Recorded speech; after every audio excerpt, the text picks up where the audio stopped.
Hola, hola, bienvenidos a Big Left, en nombre del Padre, del Hijo y del Espíritu Santo. Feliz fiesta de la Epifanía. Habíamos quedado en el video anterior narrando la historia de Antonio Quintanilla. Quedamos en lo que fue la batalla de Chacabuco. Hay que repetir que la batalla de Chacabuco fue una derrota producto de dos mentes. La primera mente fue la de Casimiro Marcó del Pont, que había sido nombrado gobernador de Chile y que no era la persona adecuada, idónea para las circunstancias de guerra que se vivían. Era una persona, ojalá que Dios lo tenga en su reino, pero él era, al parecer, le gustaban los jóvenes y le gustaba el lujo y era muy orgulloso de su linaje y toda una serie de cosas muy afeminadas y miedoso, temeroso. Entonces, cuando ya llegó la información de que el ejército de los Andes había cruzado los Andes y estaban llegando al valle de Aconcagua, con su central en Curanipe, creo que se llama, donde está entre San Felipe y los Andes, Curanipe, creo que es ahí donde estaba acampado el ejército de los Andes, y él con mucho temor a que hubiera una batalla en las proximidades a su palacio, y él calculando el tiempo para huir y ya decretando mentalmente de que había una derrota, no hizo los movimientos que debían haber sido, que los de cualquier ser humano, ni siquiera sin ser un militar, era reunir toda la tropa. Había ejércitos que habían quedado rezagados en la zona de San Fernando, Curicó, Talca, que estaban peleando contra guerrillas patriotas, porque esa zona era de guerrilla patriota, y esas tropas iban en marcha hacia Santiago. Había que juntar a toda la tropa y defender Santiago, ya sea en la zona del otro lado del río o en el mismo río, eh, Mapocho, en los mismos barrios de Santiago, defendiendo como se había defendido Buenos Aires de la invasión inglesa, casa por casa, calle por calle, o si no en los altos de colina, en algún otro lugar más favorable. La otra mente que influyó en este desastre fue don Rafael Maroto, que era el jefe del batallón Talavera y que después mostró sus credenciales liberales cuando fue la insurrección liberal de 1820 en España. Entonces, él se puso en un lugar sin esperar refuerzos, en un lugar totalmente tenía sus características de defensa, porque por ahí corre un torrente en el invierno, hay eh, arena y piedras para la caballería, que eso es incómodo, pero estaban en una posición donde los que tenían a su favor la pendiente era la división de O'Higgins, y por otro lado venía la de Soler por los altos para golpearles el flanco izquierdo. Por lo tanto, bueno, fue eso tan lamentable y O'Higgins, intuyendo lo que iba a pasar, le dijo a San Martín, dame 1500 hombres, una división, la que él tenía, o cualquier otra, y déjame ir a Valparaíso de un viaje, a pararles la retirada a los realistas. Intuyendo O'Higgins muy sabiamente, y San Martín dijo, yo no me fío, podemos tener otra batalla para tomar Santiago, por lo tanto no voy a dividir mis fuerzas y vamos a tener, le gustaba a San Martín tener todas las fuerzas juntas. Y la idea de San Martín era llegar con toda la tropa a Santiago.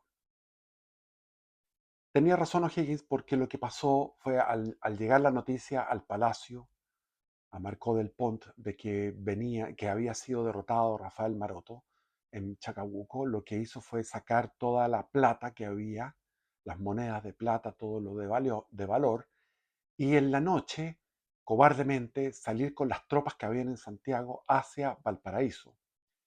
Eso produjo una desmoralización mayor de la tropa y la tropa empezó a robar esas monedas de oro en la noche, muchos desertaron y los más fieles llegaron a Valparaíso, los más fieles a Marco del Pont. Marco del Pont, a todo esto, en esta caravana, al amanecer, se fue por otro camino, se fue hacia San Antonio, porque él sabía que en San Antonio había un barco que lo estaba esperando.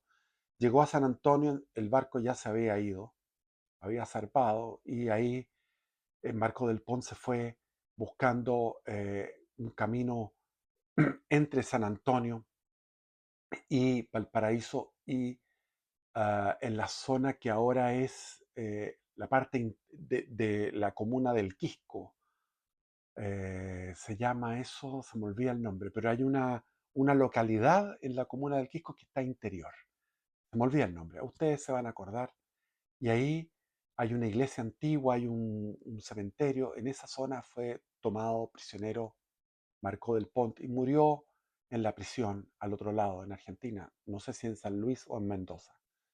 El resto de esta fuga de soldados y familias realistas que tenían miedo a la represalia llegaron a Valparaíso, y en Valparaíso hubo una especie de caos, de, de terror, de miedo.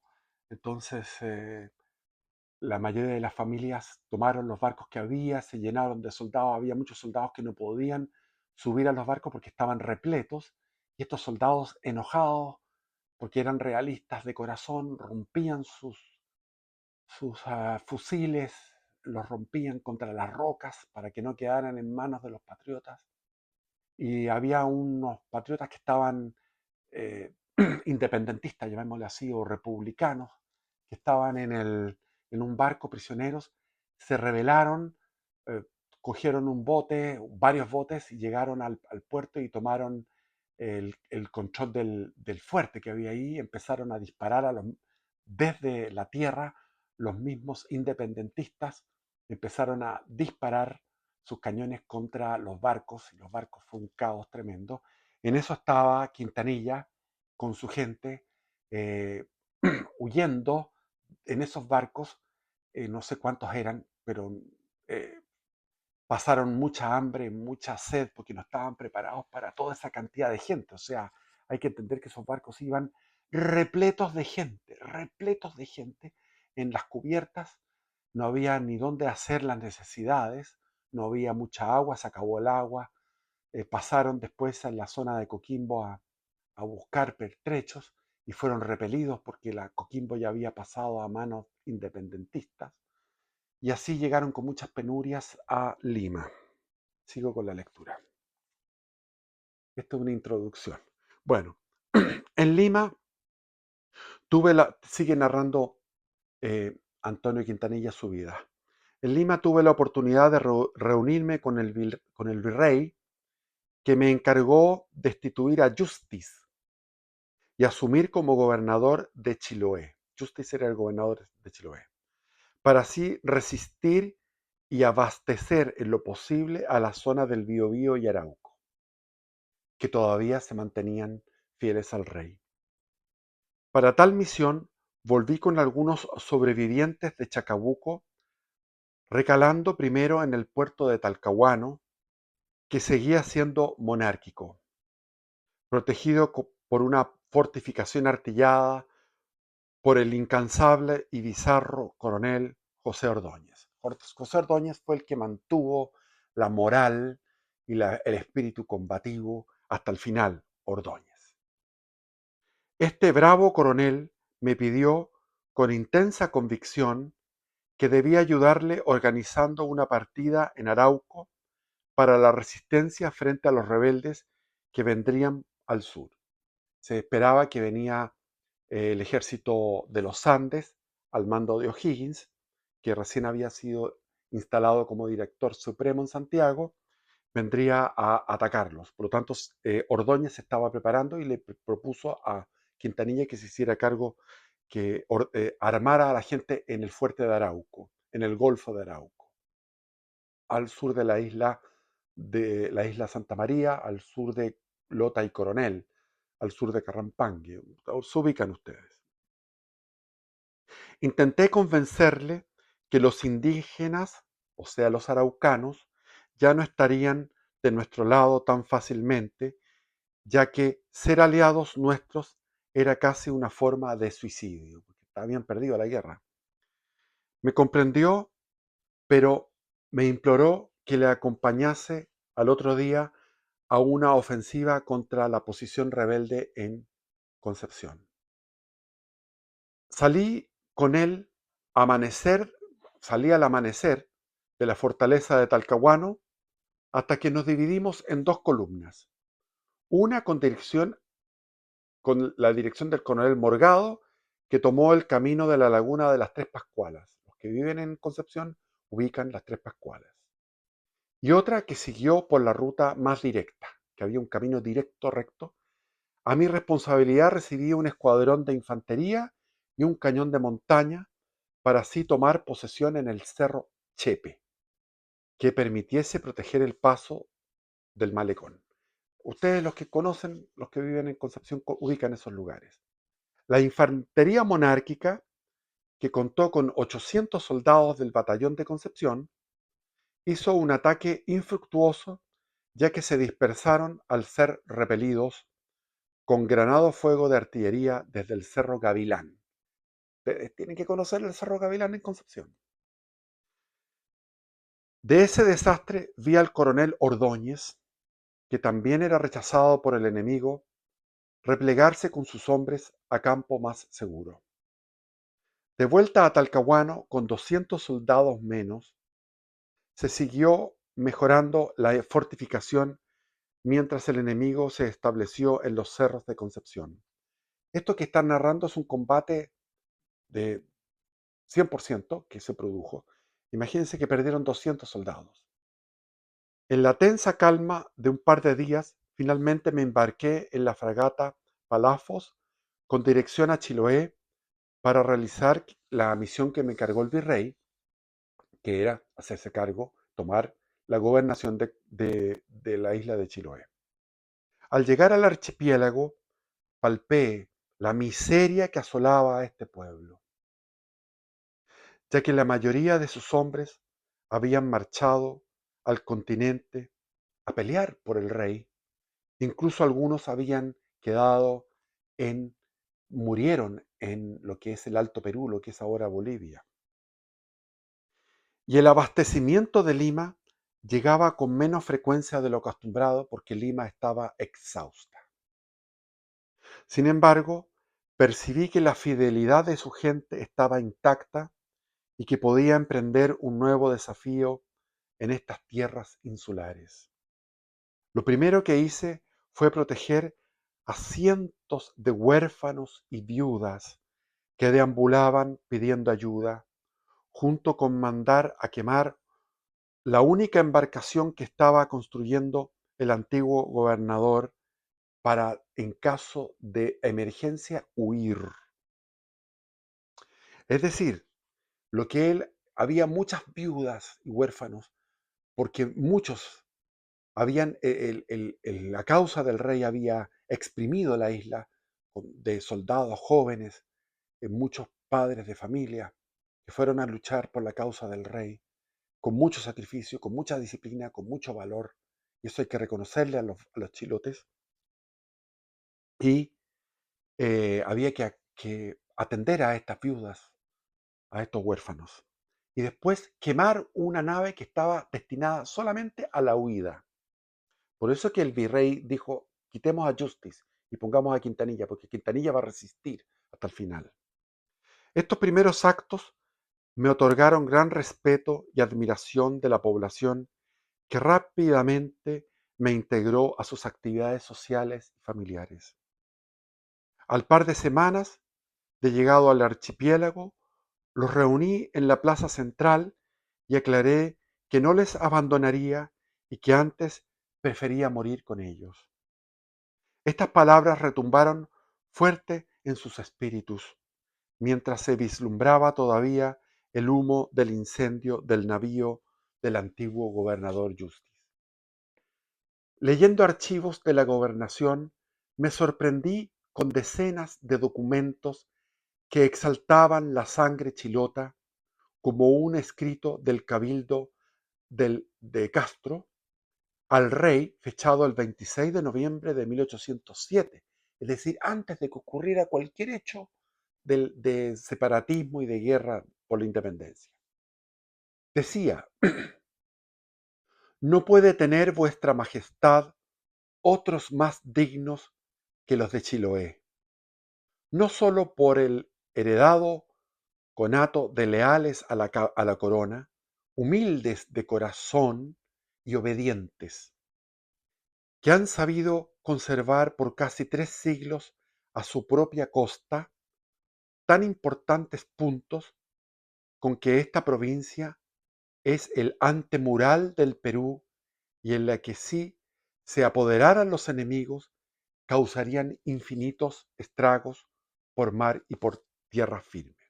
Lo que está narrando este gobernador de Chiloé de aquella época es que Chiloé fue fiel al rey en circunstancias muy difíciles, como por ejemplo cuando llegaron los corsarios ingleses, cuando llegaron los corsarios holandeses, ocuparon Castro, ellos defendieron y fueron fieles al rey y a la corona y a la fe católica frente a los herejes y a los piratas que llegaban frecuentemente a ese lugar. En el mismo archivo descubrí una carta de Francisco Hurtado del Pino, gobernador de Chiloé, al marqués de Sonora del año 1786, en que alababa al chilote declarando: y yo puedo decir una cosa, yo viajé a Chiloé en el año 1980 y puedo dar testimonio que la isla era totalmente distinto a lo que es ahora. Tanto que llegué con poca plata porque era estudiante y volví con plata a Santiago porque me ofrecían alojamiento gratis, asado, chicha de manzana, etcétera, etcétera, etcétera. Lo pasé estupendamente en mi viaje, lo pasé estupendamente bien, porque la gente era acogedora. Después llegó la civilización capitalista, llamémosla así, con las salmoneras, de lo cual yo no soy un enemigo, sino que fue un cambio de realidad. El chilote ahora es como un chileno, aunque mantiene cierta diferencia con el continente, pero antes era muy marcada la diferencia, era notable, era un mundo paradisíaco, y puedo dar testimonio y fe de ello.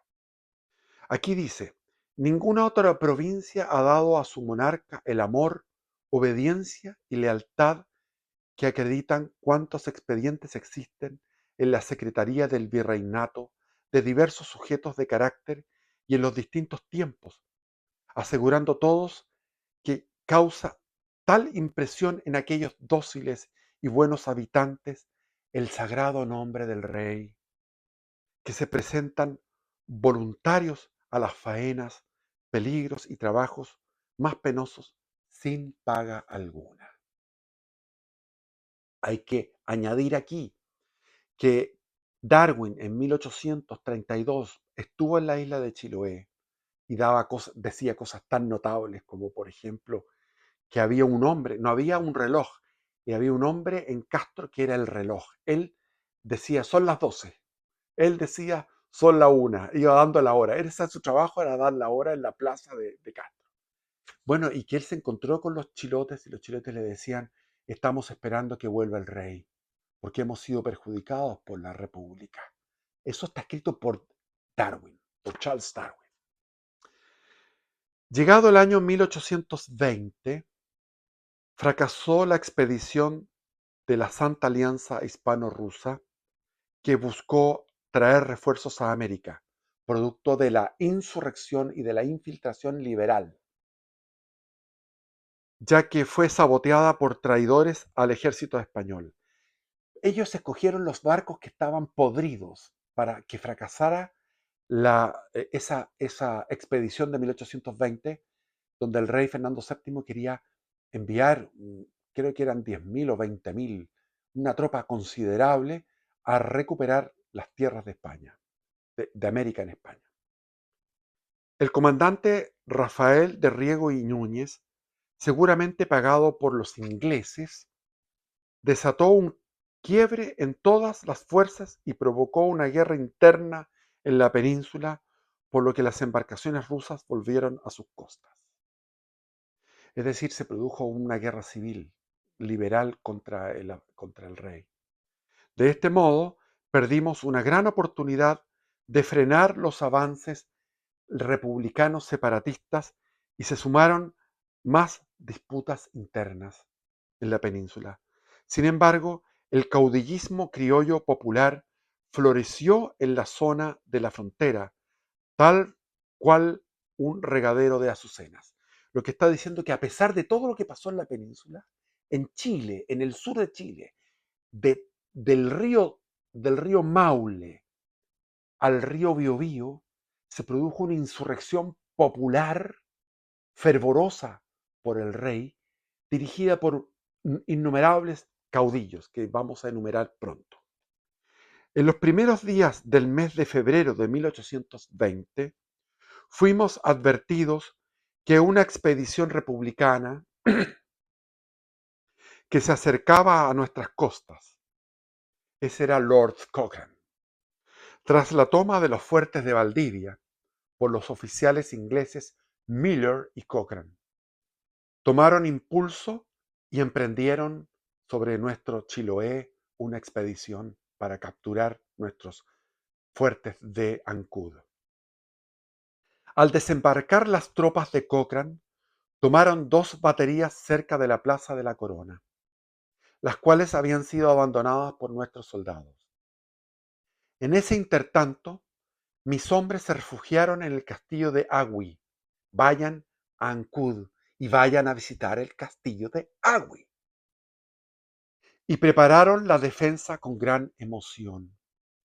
Los nuestros eran soldados y milicianos bisoños que jamás habían participado en combates, por lo que no podía asegurar que aguantaran su posición después de las primeras ráfagas frente a un rival que era veterano. Estamos hablando de Cochrane, de Miller, de ingleses que habían peleado 20 años en las guerras napoleónicas y con tropa chilena que eran los soldados chilenos, tropa que había peleado y había capturado la Esmeralda, la primera Esmeralda, la Esmeralda española, en medio de las baterías del Callao en la noche, que habían sido, según lo que dijo Lord Cochrane, escribió en sus cartas, que en su vida había visto hombres más valientes que el marinero chileno que había sido tomado de los pescadores de Valparaíso. Los pescadores, los estibadores, el hombre de pueblo de Valparaíso fue reclutado por Lord Cochrane y en Perú, en la expedición libertadora del Perú, demostraron tener un arrojo, un valor, una gallardía superior a todos los ingleses y a todos los franceses y a todos los españoles que había visto Lord Cochrane en las guerras napoleónicas. Ese es el testimonio de Lord Cochrane. Y esos fueron los que desembarcaron en Ancud para enfrentarse a los bisoños chilotes en el fuerte de Agüi y en el fuerte de Ancud. En ese intertanto, mis hombres se refugiaron en el castillo de Agüi. Nuestros soldados eran milicianos bisoños que jamás habían participado en combates. El oficial inglés Müller desfiló a la cabeza de 400 hombres, arrogante por sus triunfos contra la fortificación de Valdivia, que creíamos era inexpugnable y sobre la que se fundan sospechas espantosas de deslealtad. Así fue. Todo el fuerte de Niebla, el fuerte de Mancera, no resistieron, se, se huyeron. Había algo, un gato encerrado. Embriagado de la mayor confianza, el británico cargó contra el castillo con una columna sin protección, el cual fue barrida por nuestros fusileros y el cañón que les dio medio a medio. La altura del castillo nos protegió y dio un punto estratégico que el enemigo menospreció, por lo que pagó caro su atrevimiento. Los nortinos, acribillados por una nube de truenos de plomo, perdieron inmediatamente unos 40 hombres. Desconcertados por la sorpresa, y como estaban al tanto que desde el puerto venían refuerzos del comandante García, o sea, el castillo de Agua está frente, ustedes tienen que ver eso, vayan a Ancud, miren visiten, recorran, todo eso es precioso. El faro, recorran todas esas playas, todo eso no tiene desperdicio. Entonces, desde Ancud zarpó una embarcación para reforzar al castillo de Agui. Desconcertados por la sorpresa y como estaban al tanto de que desde el puerto venían refuerzos, retrocedieron temiendo ser atacados por la retaguardia. El mismo Miller fue uno de los heridos en la corta refriega, por lo que sus sargentos debieron controlar a la tropa, que abandonó inmediatamente sus posiciones. Al llegar las fuerzas del comandante García se sumaron con vigor a la persecución de los soldados republicanos, los cuales fueron apresados por decenas antes que pudiesen embarcar. De este modo concluyó la amenaza sobre nuestra tierra, y digo nuestra, porque al poco tiempo de vivir en ella, la sentí como propia. ¿Quién no se va a enamorar de Chiloé, mierda? ¿Quién no se va a enamorar de Chiloé? Ya. Tras la victoria, el archipiélago tuvo días de júbilo y varias misas en que se agradeció a Dios por la tranquilidad y tesón para expulsar al invasor. A fines de 1820 se divisó en la boca sur de la isla una embarcación que entró con bandera española. Al recibirla, nos enteramos que venía desde Arauco, enviada por el coronel Vicente Benavides, que resistía por la causa del rey 2 años, 3 años después de Maipú, de la derrota de Maipú. El propósito de esta visita fue solicitar refuerzos en hombres, armas y municiones para continuar la lucha en la zona del Biobío. Nosotros esperábamos refuerzos y auxilio y recibimos esta solicitud de ayuda con lo escaso que teníamos. Es decir, Chiloé esperaba refuerzos y auxilios y llegaba un barco pidiendo refuerzos y auxilio de Vicente Benavides desde el fuerte de Arauco.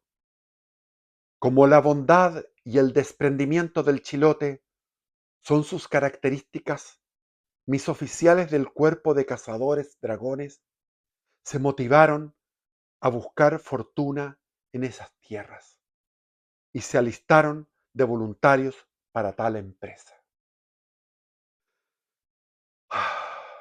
Resultado de la prolongada guerra y la falta de hombres para labrar las tierras, se suscitó una hambruna tremenda en todo Chiloé.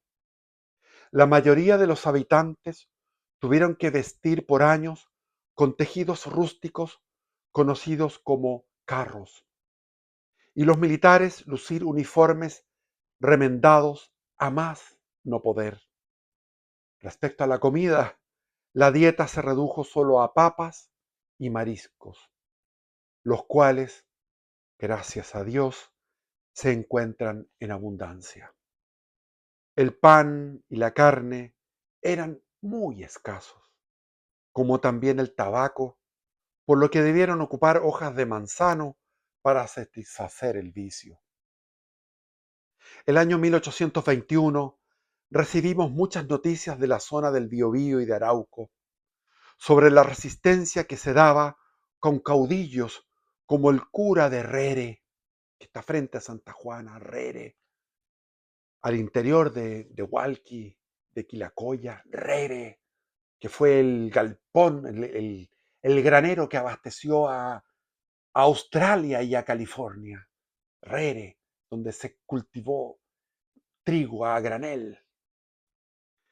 Juan Antonio Ferrebú, otro héroe.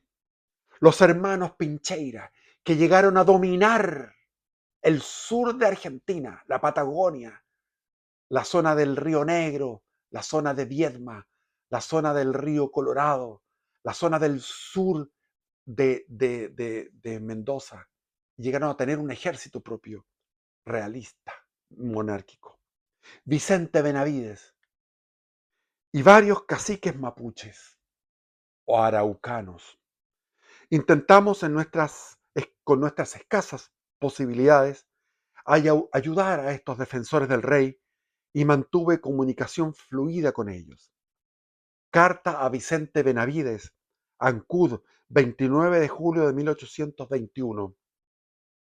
Los caciques don Ignacio Marilén y don Pascual Antinao han sido obsequiados de un modo que se han satisfecho de la franqueza con que se les ha tratado. Han hablado con muchos de los caciques de esta provincia. Han visto las tropas y los caudillos, y los castillos, perdón. Han visto las tropas y los castillos. Se les ha oído su parla, les he convidado conmigo a la mesa y últimamente, entre los regalos que les he dado y el gasto que han hecho manteniéndolos en una casa, no bajará de 150 pesos. El que han causado todo bien empleado, si como me han ofrecido coayudarían con los demás caciques al sostén de la guerra. Está contando que él agasajó a estos dos caciques que pasaron a Chiloé a buscar refuerzos de armas, etcétera, y los envió agasajados, regalados y armados para que fueran a engrosar las causas del rey. Dios guarde usted muchos años, Antonio de Quintanilla. Durante el año 1822 sostuve bastante correspondencia con el director supremo de la nueva República de Chile, llamado Bernardo O'Higgins, quien me instó por todos los medios a que dejara las armas y entregara el archipiélago a sus dominios. Tentó mis deseos terrenales con regalos y un ingreso al ejército republicano. A estos insultos siempre respondí enfático y categórico, con la estatura moral de mi cargo y en vestidura respaldada por todo el pueblo reunido en armas, por el virrey y por el rey de España. Le contesté a Bernardo Higgins, Ancud, 2 de junio de 1822. Como primera gente de esta noble provincia, no ha de extrañar vuestra excelencia que le manifesté que conozco bien sus verdaderos sentimientos en orden a la marcha de los sucesos de la revolución en el continente y cuáles son sus ideas sobre la suerte futura. No crea vuestra excelencia que ignoran sus habitantes cuáles son sus derechos, ni desconocen que todavía no es tiempo de entrar al goce de las prerrogativas y conveniencias que disfruta ese Estado nuevo de Chile. La larga experiencia de 11 años de guerra sangrienta en que han sido gran parte de sus hijos, los chilotes, basta para dictar la conducta que debe observar. Sabe muy bien que la paz interior que con ventaja a todo el continente ha disfrutado y disfruta bajo el legítimo gobierno español, la ha colmado de bienes y abundancia de frutos que hoy pueden competir con los de ese mismo reino. Según, etcétera, etcétera. No quiero aburrirlos con las cartas, que están interesantes, pero Dios guarde usted, Antonio de Quintanilla. Le dice que no va a aceptar esos ofrecimientos, regalos y nombramientos en el ejército chileno a Antonio Quintanilla. Él seguirá en su causa. El otro oficial francés que buscó empecinadamente que abandonara mi puesto fue el general Jorge Beauchef. Casi resulta, esto es muy interesante, este comentario, casi resulta gracioso cómo estos jefes se hacían llamar patriotas, arrogándose a hablar en nombre del pueblo libre de Chile, cuando eran casi todos europeos a sueldo o, comillas, hermanos de extrañas logias secretas y luciferinas. Ahora, por ejemplo, recuerdo a varios de ellos como Thomas Cochrane, Benjamin Biel Gomer, Carlos O'Carroll, Jorge O'Brien, Mitchell Breyer, Giuseppe Rondizoni, William Miller, William de Tick Topper, Brooke, entre otros. Ustedes recordarán que en Santiago hay una calle que se llama Rondizoni, hay otra que se llama Boschef. No hay una calle Antonio Quintanilla. Y sin contar a los rioplatenses, a los argentinos, claro, como San Martín, como Berganza, como de las Heras, etc. Así que respondí a más de una carta, porque fueron más de alguna carta, a este testarudo francés. Aquí va la carta. A Jorge Boschef, Ancud, 3 de agosto de 1822. En mis anteriores papeles he manifestado a usted que detesto toda la idea de ofender a mis semejantes, y con tal carácter debe usted inferir si apetece la guerra. Supuesto que usted es militar experto, sabrá que ésta solamente se hace en general por dos causas. La primera, para refrenar los insultos y castigar las ofensas que a una nación infiere a otra. Seguida cuando la ambición de la más fuerte, atropellando todos los deberes del cielo y de la humanidad, quiere imprimir injustamente y contra su voluntad subyugar al más débil. Y ahí se está refiriendo a la invasión napoleónica francesa de la península. La causa primera es fundada en el derecho de gentes y la que universalmente reconocen por guerra justa las naciones civilizadas. Pero la causa segunda es la tiranía y la usurpación, su resorte. Esta, mi amigo, la guerra que prepara Chile contra Chiloé. O sea, la guerra que está preparando Chile contra Chiloé es una guerra de usurpación y de tiranía. Porque los chilotes no quieren entrar en este régimen tiránico. Y los hombres de buen juicio decidirán quién es el culpado, quién es la causa de la efusión de sangre y de todos los males que sufran estos pacíficos y honrados habitantes por cuya feliz suerte me intereso. Los medios de que el gobierno de usted se ha valido para subyugar a Chiloé son precisamente los que más han encendido los ánimos de sus habitantes para oponer una resistencia, que no dude usted excederá a la de Paraguay contra Buenos Aires, a la de Galicia contra el poder de Napoleón, sin omitir a la inmortal provincia de la Vendée en su país. La Vendée fue una provincia que se rebeló contra la Revolución Francesa y fue exterminada, fue el primer genocidio de la modernidad, donde los revolucionarios de París, los jacobinos, los girondinos, llevaron un ejército regular para exterminar hombres, mujeres, niños, ancianos, que estaban rebelados y se defendían con cuchillos frente a tropas de línea de fuego. Entonces aquí está recordando a los mártires que murieron por la causa del rey y por la causa de Cristo, por la causa de la fe católica en la provincia de la Vendée, en Francia. En el mismo país que usted nació, le dice. Pues tengo todos los elementos para seguir tan heroicos ejemplos.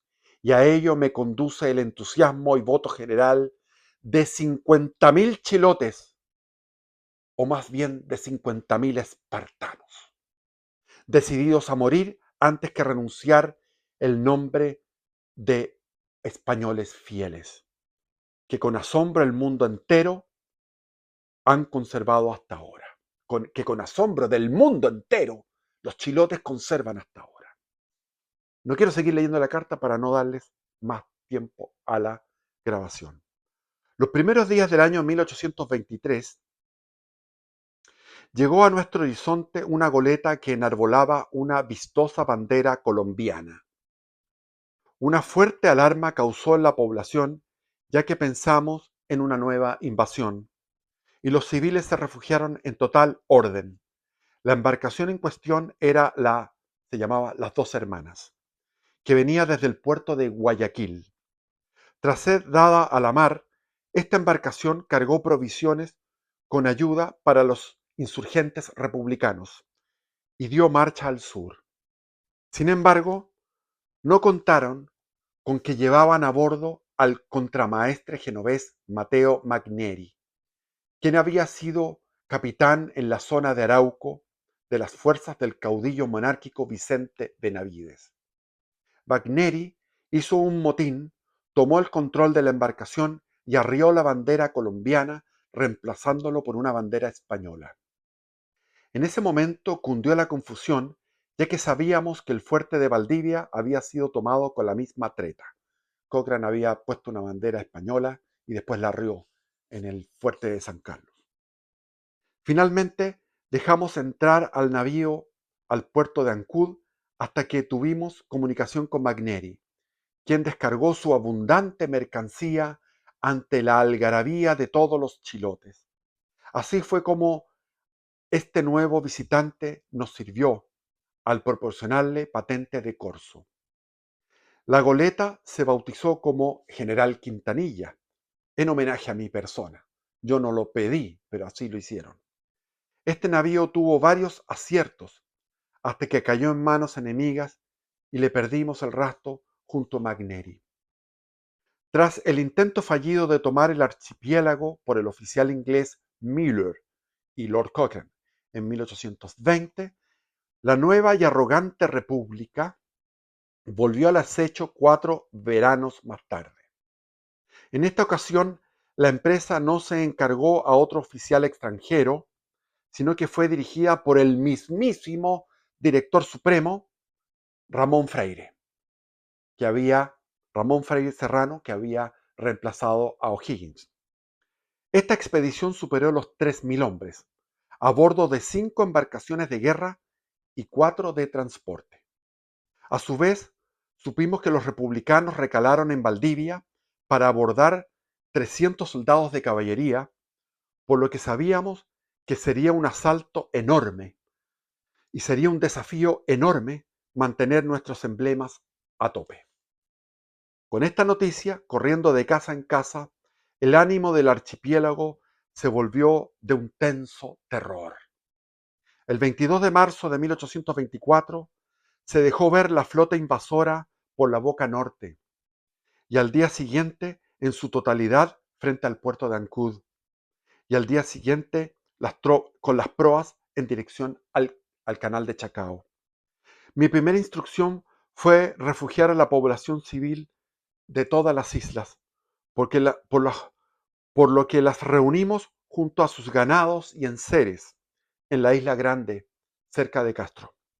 De esta manera, también quitamos abastecimiento al enemigo que se embarcase en estas plazas. O sea, el enemigo podía ir a estas islas, son muchas islas que están ahí en el archipiélago, y abastecerse de lana, de ganado, etc.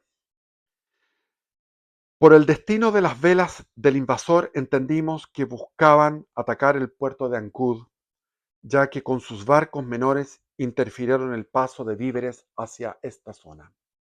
Además, tras un desembarco en Dalcahue, buscaron interceptar la ruta de conexión hacia Castro. El coronel Ballesteros, jefe de las milicias de Chiloé, tuvo la misión de impedir esta invasión, pero fue incapaz debido a la fuerza superior del enemigo, la cual asomó con 700 hombres fuertemente armados y en compacta disciplina. Tras la retirada de Ballesteros y sus milicianos, gracias a un milagro divino, en- encontraron a una compañía de cazadores del batallón veterano de Castro, con la que pudieron organizar una defensa más numerosa y mejor organizada.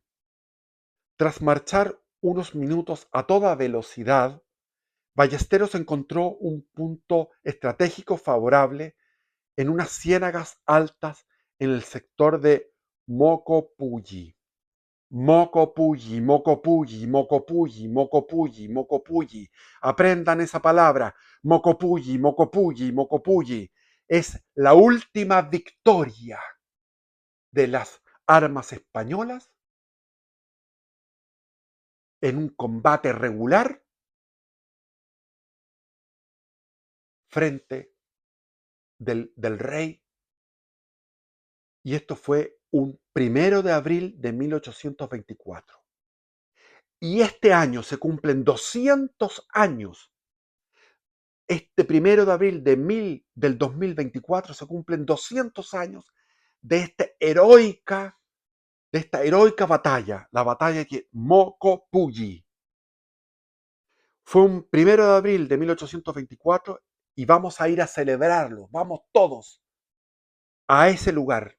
Vamos a Dalcahue, vamos a Castro, vamos a Ancud, vamos a la isla y vamos a poner un busto de Antonio Quintanilla en Mocopulli y celebraremos y conmemoraremos la victoria de Mocopulli este año en Chiloé. Los invito. El día que las tropas nortinas caerían en una emboscada al avanzar de manera confiada. Tan displicente fue su marcha que incluso avanzaron tocando su banda de guerra, lo que avisó a nuestros cazadores de su ubicación y dirección. Nuestros hombres, muy bien guarnecidos, esperaron hasta tener a tiro de cañón al enemigo, que subía lenta y pesadamente hacia la posición de la emboscada. Al grito de ¡Fuego! Disparó nuestro cañón y una metralla de fusilería, causando una carnicería terrible entre los republicanos que no lograban subir por lo pantanoso del terreno. Sin embargo, la ofensiva del enemigo no se hizo esperar porque era numeroso. Con nutrida fusilería y cargas de bayoneta calada, algunos soldados lograron llegar a pelear en el alto, junto a nuestras posiciones, frente a milicianos que defendieron la tierra de sus ancestros con palas, lanzas y hachas. En pleno combate llegó a reforzar la defensa una compañía de granaderos, los cuales obligaron al enemigo a buscar un repliegue obligado en Dalcahue. El ataque del usurpador, del republicano, dejó a 300 de sus soldados muertos en el campo sangriento de Mocopulli y a 120 de nuestros bravos milicianos, granaderos y cazadores. Otro desastre que tuvo Freire fue la zozobra de la corbeta Voltaire, de 18 cañones, la cual encalló en las costas de Carelmapu. Esta suma de tragedias empujó al altanero director supremo a abandonar el ataque y volver velas al norte. Tras su retirada, se inició una fiesta inmensa en el archipiélago, al cual se expandió con un inmenso y merecido alboroto por varios días. A los pocos días de la batalla de Mocopulli, ingresó a Ancud el navío Asia, de 75 cañones, y el bergantín Aquiles, de 22, los cuales venían navegando ocultos desde Cádiz. En el segundo venían víveres para 4 meses, por lo que pude comprar vacas, patatas y jamones. Lo otro que venía en el Asia fue la Real Orden por la cual Su Majestad Fernando VII me otorgaba el cargo de brigadier, además del diploma de comendador de Isabel la Católica, lo que motivó actos y celebraciones populares. Tras la pérdida de Ayacucho en el Perú el 9 de diciembre de 1824, una batalla que también sospechosamente fue entregada por los oficiales realistas, y ahí ocurrió dinero, ocurrió tradición, ocurrió el cáncer del liberalismo, el cáncer liberal. recibimos en el puerto de Ancud el 6 de febrero de 1825 la llegada de dos embarcaciones provenientes de Quilca, Perú. Estas fueron la fragata La Trinidad y la goleta San Felipe, que transportaron a oficiales y tropas que se mantuvieron fieles al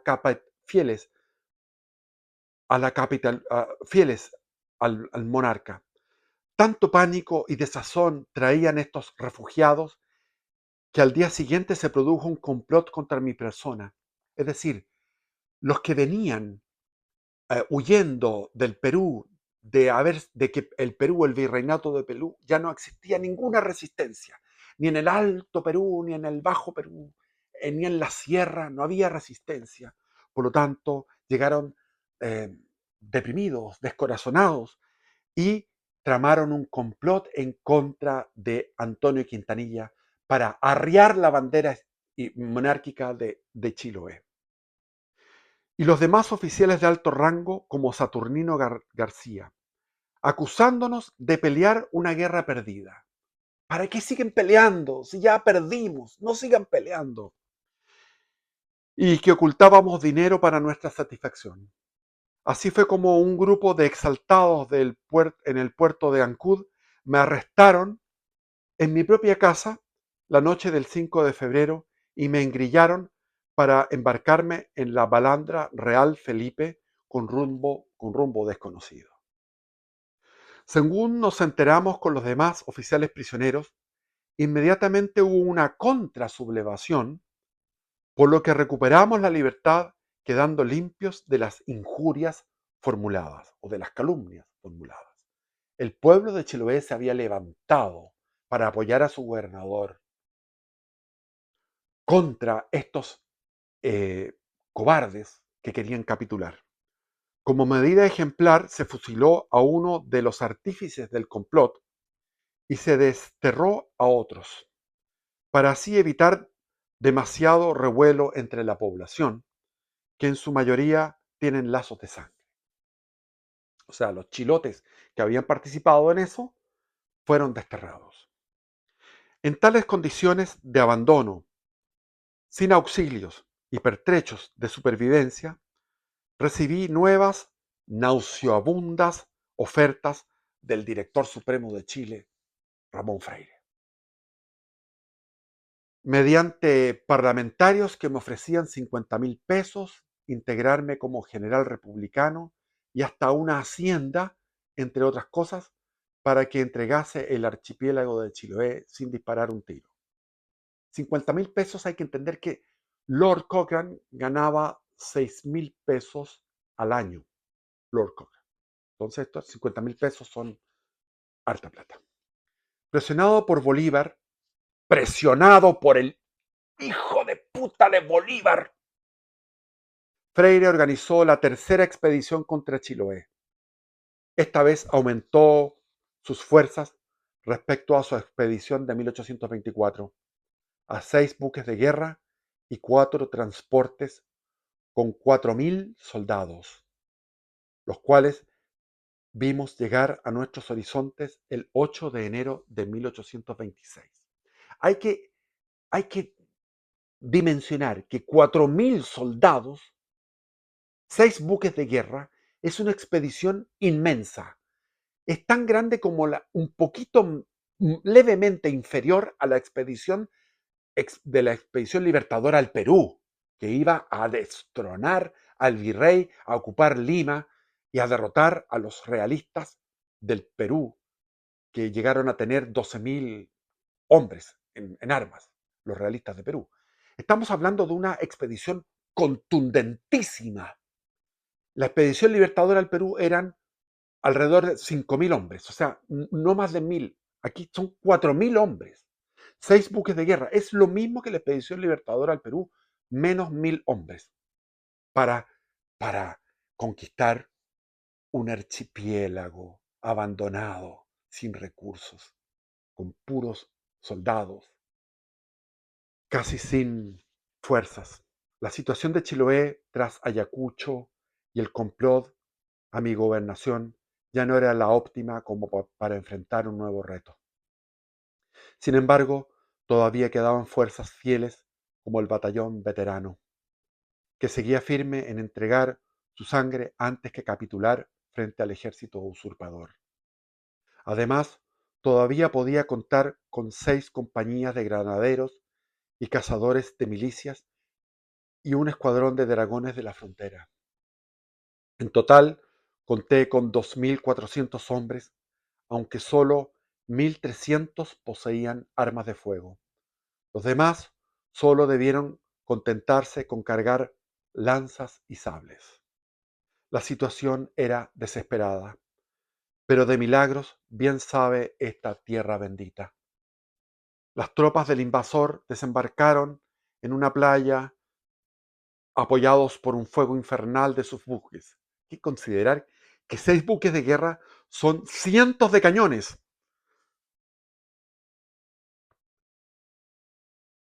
Los que el fuego infernal de sus buques son cientos de cañones que los que anularon nuestros esfuerzos por completo. Con los nortinos en suelo español y chilote, movilicé partidas para darles frente a las alturas de Bellavista. Se les presentó combate con nuestra compañía de caballería mientras avanzábamos por el flanco derecho con la infantería. El enemigo, parapetado en una casa, disparó tupidas ráfagas a nuestros hombres de a caballo, por lo que no pudimos seguir avanzando con la tropa de a pie. Ahí fue cuando desertó uno de mis jefes, más otros oficiales y bastante tropa, en lo que sería el principio del fin de la resistencia de Chiloé, después de 13 largos años de guerra que resistieron heroicos como verdaderos espartanos españoles. Tras reorganizarnos y alimentar a la tropa, comencé a oír gritos empezaron a gritar, a casa, no más guerra. En ese momento vi que muchos soldados huían por el puente Butalcura en el sector de Dalcahue. Corrí como un loco y me puse en medio del puente con mi espada en alto, gritándoles que se detuvieran, pero el terror los invadió y no me obedecieron. Algunos, que llevaban bastante equipaje en su espalda, me pasaron a botar y ahí quedé de rodillas. Aún en esta condición deplorable, más de alguno trató de levantarme y suplicó que les acompañara en su huida. Volví al campamento humillado por la consternación que llevaban mis hombres en sus ojos y noté que solo quedaban algunos oficiales y no más de 150 soldados dispuestos a seguir luchando. En tan horrible trance, sin socorro de armamento suficiente y considerando los 13 años de guerra, decidí junto a mis fieles oficiales capitular frente a la República de Chile. El 19 de enero de 1826 fue uno de los días más amargos de mi vida y que no deseo pasar situación igual por cristiano bien nacido, a ningún hombre de armas, ni siquiera a quienes han sido mis enemigos. Ni siquiera se lo deseo a mis enemigos. La capitulación, la rendición. Perdida nuestra guerra, mis oficiales y yo tuvimos buen trato por el enemigo. Sin embargo, nos pidieron juramentar que no volveríamos a tomar las armas contra las nuevas repúblicas americanas y que estaba en nuestra decisión unirnos al ejército de Chile. Como no accedimos a tan ominosa solicitud, debimos costear nuestros pasajes para volver a España. Gracias a Dios, tuvimos la bendición de la corbeta Dalur. Llevó amablemente a varios de ellos. Los oficiales y la gente de tropa criollos se quedaron en Chiloé y retornaron a sus labores de artesanos, de pescadores o agricultores. Chiloé fue el último lugar desde California hasta el Cabo de Hornos en que la bandera del rey fue arriada. Recuerdo estas vivencias de Chiloé y Chile después de interrumpir mi presencia en la cena de Navidad de 1863. 40 años después. Me sentí mareado, pues llevo meses enfermo y quizás no quede más tiempo en el reloj de arena que me amarra a este mundo. Hace años que no pensaba tanto en Chiloé. Nunca pude volver al archipiélago y preferí no tener mayores noticias porque debí continuar con mi vida. Tenía que proseguir sin tantos fantasmas por la alta responsabilidad de sustentar mi familia que tanto había sufrido por los avatares de mi deber militar. Pienso y sonrío, con mi boca torcida, recordando la obediencia a los designios sagrados de la fidelidad de los chilotes a su madre patria. Con cuánta pasión resistieron un año, un mes y 11 días después de la batalla de Ayacucho, que selló la pérdida del virreinato del Perú.